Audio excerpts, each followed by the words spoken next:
See, most of the time, it isn't that you need to add to what you're doing. Most of the time, you need to peel away what you're doing. You need to whittle it down and hone it down to perfection. Does that make sense? It's usually what I like to call death by accumulation. And that's what happens to most people. They add on, they add on, they add on. And the kingdom of heaven is here inside of you. What you need is right in front of you. When you talk about death by accumulation, I actually wrote something for my black belt students many years ago. It's called Death by Accumulation. The reason why I'm telling you about this is because what we're talking about is refining and distilling it down. In this course, you're being given the essentials to master life: mind mastery, war mastery, body mastery. However, what people do often is they continue to pile on, pile on, pile on. And now I'm going to give you a page I wrote October 25th of 2000, and it's called Death by Accumulation, Subconscious Precision. Listen to this closely. Listen to the crystal clarity in this. Like a beginning driver taking his first driver's license test at the DMV, nervous and awkward, utterly dispersed as he strives to remember all the rules, details, and regulations. He may fail the test more than once, but once passed, eventually eases into a relaxed and competent driver. All of it, the rules, the skills, go into the subconscious. Now, imagine if, after he passed the test, the very next day there were more rules, regulations, vehicle codes poured upon him. Soon he would again be awkward and dispersed. He may absorb, assimilate, and again pass another test. The cycle may repeat itself a few times, but eventually every driver would succumb to the fatality of accumulation. There's only so much you need to know to drive perfectly.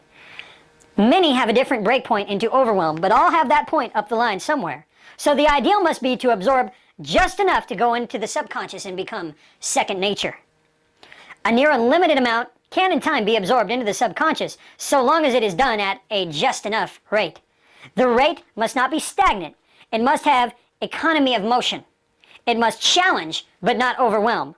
The beauty of this is that one can choose an area or a field and sharpen to perfection. That's subconscious precision, mastery. The trap is that death by accumulation in all areas of life occurs by default, should one not be aware of the choice and the power of will to action, which channels the power of the spirit into real-world manifestation. Listen to that again. Go through it and write it out. What I'm talking about is that when you get to a point where you digest just enough, they talk about that, just enough, then you begin to get into a place where spontaneous action can take place if you keep putting in the subconscious. And when you're in motion, you have access. That's the beauty of the mind, no mind, of motion, of the choiceless awareness, the thoughtless awareness state, is you then have access to all of your subconscious skills, okay? Now listen, when you're in the state of motion, we only want a slight smile there, you then have access to all that you know. But when your mind is fixed and captivated, then you're thinking about what should I do next. That's why they have you do kata, a set of forms, so it becomes second nature to where it's instinctive, boom. But at first you're just trying to remember it, you wrote. Then it moves into the subconscious to where you can do them all 20 years later and it's like you haven't missed a day. And that's the vital thing about it, about the absorption of information, to where you cultivate the relaxation of mind and body and develop it into a detached attitude of mental poise and emotional calmness that will later develop into a skill of spontaneous adaptation. This all relates back to primitive, to mechanical, to subconscious. There's no need to pile on more than you need. You've got just enough right here. Matter of fact, I'm giving you too much at first. It's a bit overwhelming. It's like throwing you into sparring the very first night you walk in off the street. Never had a day of martial training in your life. I'm throwing you in so you can experience it and taste it. And once you do, you'll right away learn, wham, whoa, hands up. Protect the center line. When we have these principles, these JKD principles of, what are the two principles that I always emphasize? Center line, it's a T, center line, and economy of motion. These two principles are vital, and they apply not only to fighting, but to all of life. What is the center line?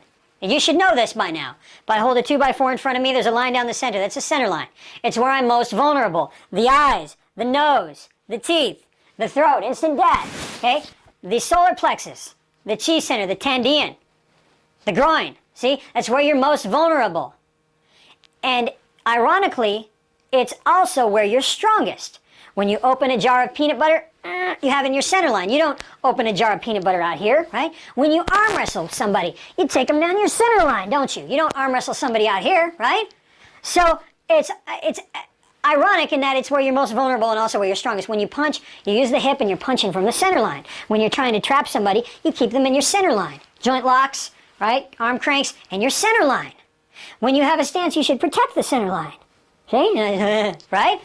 See? And then punch from the center line. So the center line principle is vital because that's all you need to know for stance. You're walking or running, you're protecting your center line. Your hands are up.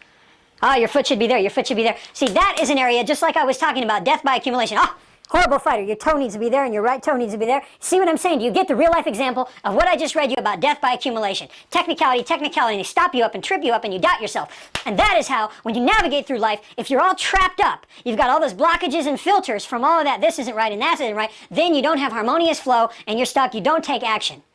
You could lasso the moon, okay? You can have anything you want if you just remove those filters and those hang-ups and just fight. You see? Boom! Few simple principles. Center line. Is my center line protected? That's it. Now, economy of motion. Economy, what does that mean? Economy, a limited amount. Right? Economy, if you're economic with your money, you have a limited amount of money. You need to use it wisely. Right? I wish politicians would figure this one out. But economy of motion means you have a limited amount of movement.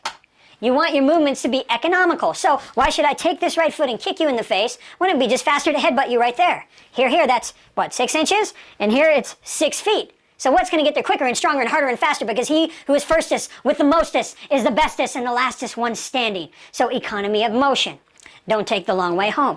These are the principles. So when you have center line and economy of motion and spontaneous action, then you are in the zone, all right? And that's all you need to know to fly. Is this all making sense? We're going to move into some totally new areas now. So get ready because all of life is interconnected. It's all martial arts and it's all training. When you begin to see through this new filter, we talked about that before, with this new filter, this is the state of Zanshin. It's called vigilant awareness. See, it's empty here, Mushin. And with everything else you have going, you're seeing all of life. Everything you do applies. Everything you do, everywhere you go, everyone you meet, everything, it's all martial arts. It's the totality. The totality can handle all situations. So you never need to worry about anything. They say, what will you do if? Oh, I laugh. The most complex and screwed up problems that you could ever imagine facing. I've had the privilege of facing. I mean, bad stuff. And I have learned to not worry about it. I'm more effective when I leave it to the void. The totality will handle the totality. There is a totalness. That's all of life. That's total truth. And you can just suck whatever you need right out of there. Respond from the void. You're much faster if you act like a cat. The cat doesn't think about it. If you go up to a sleeping cat and you go, boo! The cat doesn't go, what do I do? Oh, I'll run. No, the cat just, boom, he's gone like a bullet. That is responding from the void. Be here now. That's the void. Be here now. When you're here now, you aren't there. The cat is here now. Now, if you went up to a cat and you went, boo, sleeping cat, and he went, he's not being there. He's in his mind searching for where he should be. Does that make sense? Are you getting this? And that's what you do. You're trained and programmed to, where should I be? When you go up to a sleeping cat and you go, boo, he says, boom, he's there. And I'm always right here, right now. And that's where you need to be, is here and now. In the moment. And that is where you'll get by staying in motion, by choiceless awareness. Now let's talk about faith. What is faith? I'm not talking about religious faith. I'm not talking about, are you Catholic or Protestant or Jew, or I'm not talking about religion here. I'm talking about faith as a verb. What is faith? Faith is acting on a belief. Faith is a verb. It's action on a belief. Bruce Lee said, knowing is not enough, we must do. The Bible said, faith without works is dead. You must not be hearers of the word only, but doers. You must not be hearers only, but doers. Faith is doing. Okay, Bruce talked about that. Knowing is not enough, we must do. You see? So faith is acting on a belief. Let me give you an example. Let's say you're out in the desert and you're dying of thirst. And I come up to you and I say, hi, are you dying of thirst? And I say, well, here's a nice lovely glass of water. And I put it right in front of you. And I ask you, I say, do you believe that this water will save you from dying of thirst? And you say, yeah, I do. So I say, there's the water. Do you know that you can die of thirst staring at that water, believing that water will save you from dying of thirst? If you don't do the act of picking up the water and drinking it, if you don't do it, believing is not enough. We must do. Knowing is not enough. We must do. That's what faith is. Faith is acting on a belief. It's taking action. If you believe what you've been learning here in martial mastery, if you believe the rules of the Samurai King, if you believe in everything I'm telling you to be true, and there's no reason why you shouldn't, then you must act on it if you want to manifest the results in your life. And faith is always now. If it's not now, it's not faith. By the way, let's talk about programming. When I say the word faith, what do you think of? You probably think of religion, don't you? You wouldn't think of sitting down in a chair or drinking some milk. Yet, when you sit down in a chair, you have faith that that chair will hold your weight. When you drink some milk, you have faith that there's milk in there and not gasoline or poison. Acting on your belief. You believe the chair will hold your weight, you sit in it. You believe the milk will nourish you and is not poison, you drink it. So, look at programming when I say the word faith. It shouldn't have anything to do with religion, that's a different meaning. Let's take the word run. Well, to a woman wearing pantyhose, what is a run? A run in the pantyhose. To a printer who's printing up a job, they'll call that a press run. To a jogger, he's going out for a run. For a movie company, they're going to release a movie for a limited run in the theaters before it goes over to the rentals. See, the same word run. Look at all the different meanings it has. Well, the word faith, when I use it now, I'm talking about a verb, acting upon your belief. So, it's now. If it's not now, it's not faith. Now, sometimes the best action is non-action, and that's still an action. That's choice. Choosing not to respond, choosing not to act. You're never impelled. But in the mind, in the spirit, in the mind, faith is always now. If it's not now, it's not faith. It's doubt. There's one or the other. There's either faith or doubt. And doubt is really fear. And faith and fear cannot coexist together. You'll have some fear, you'll have some doubt, and you eradicate those from the void. You eradicate those. Remember I talked about relinquishing the attachment. And then you have faith. Because if you relinquish your attachment to the outcome, then it becomes a game. Then you become unstoppable because you gain the flow. Remember? From the old we derive security, from the new we gain the flow, the harmony. You see? You've been programmed to doubt. You've been programmed to doubt, programmed not to have faith. So now what I'm trying to do is reconnect you with an inner warrior force that you've been born with. Does that make sense? An inner warrior force that you have been born with. Think about it.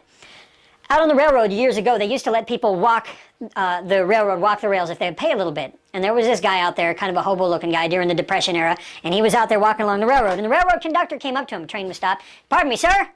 And this kind of hobo-looking guy, carrying his bag, sweating out there, walking along, says to the conductor, hey, I got my ticket. I got my ticket. Leave me alone. I can walk this rail. I paid for this ticket. And the conductor says, hey, hold on a minute. Let me see your ticket. Just let me see. I got my ticket right here.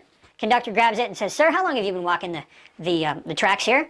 And the hobo-looking guy says, 3 days. And he's all dirty and sweaty. And the conductor says, sir, this ticket is a first-class ticket. You don't need to sweat or toil. You can sit in our air-conditioned coach and sip some champagne and set your bags down. This is a first-class ticket. The guy never knew he had it. And you're born with this inner warrior force. We all are born with it. Now, there are 5 keys you need to be able to tap into it. And one is